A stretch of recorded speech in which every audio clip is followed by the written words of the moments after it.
Historic cases are important because it's history. And history is important. That's why we study history in school. That's why the children study history in school, and it goes on into college, because you learn from historic cases. It had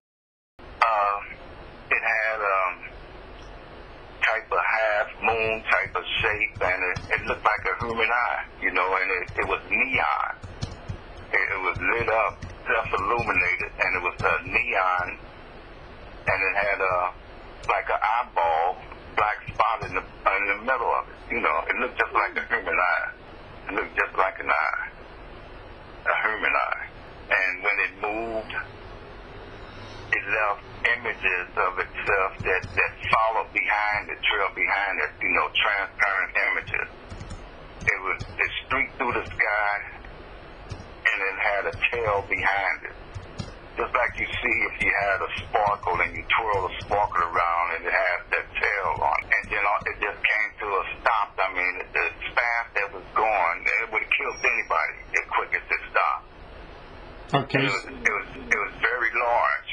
It was very big, you know. Sitting there watching it, and it stopped on the west side of 270 for a moment, and then it moved to the east side of the highway. And it, like I said, when it moved, it left the tail on it, and it left many images of itself. And when it stopped, all those images caught up with the solid object. It stopped on the east side for a moment, and then it moved back to the spot that it was in.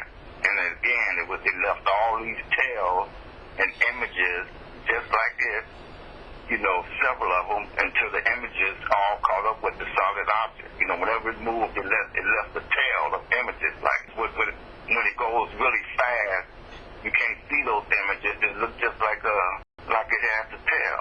You can't see the exact opposite images because it was moving so fast. When it stopped, it moved a little slower, and then you could see the tail of it was actually images of itself. So when it moved back to the east side and leaving images, it stopped again for a moment.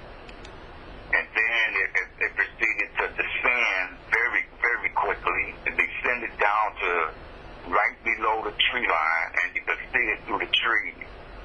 And then it seemed like it pivoted and turned to the direction it was going, because like I described, the eye image of it, when it's going forward, that eye image seemed like it was its forward motion, just like to be in the eye image position to go forward. So it seemed like it pivoted west out of that eye image, and then it disappeared. It went westward. It didn't come back across the highway.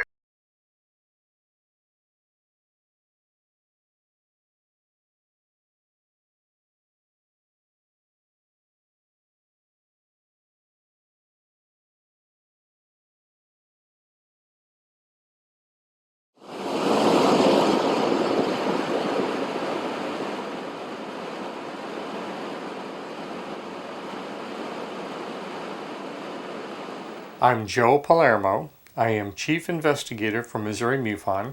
It is my own sighting, and that was February 28th, 2014. It was 9:20 p.m. I was on my way home to Chesterfield from St. Louis. I was on Highway 40. In the distance, I begin to see what looks like a cluster of lights. The closer I get, the more I can see, and much to my astonishment, I am seeing what looks like 4 or 5, for lack of better terms, levels, stories maybe, of white, dull white windows. Very similar to if I were driving along and there's an office building over here, wherever, and somebody's working late at night and there's that dull white light that they've got on in the room. It was that kind of lighting. Then I can see what looks like a red beacon light, very bright, like the taillights of a car, on top of it. Not strobing, just on. The front end reminds me of a cruise ship. The body of it was tugboat-like, I take the next exit down, which is Mason Road. I get off on Mason Road, I cut back across the highway, come back onto Highway 40, now eastbound, and I'm looking now off to my left, trying to see it. I don't see anything. And I got off at Spady Road. Spady Road consists of a turnabout there, and I got off, pulled off, stopped the car, got out of the car. I get in the truck, pull the camera out, power it up, and I got a picture.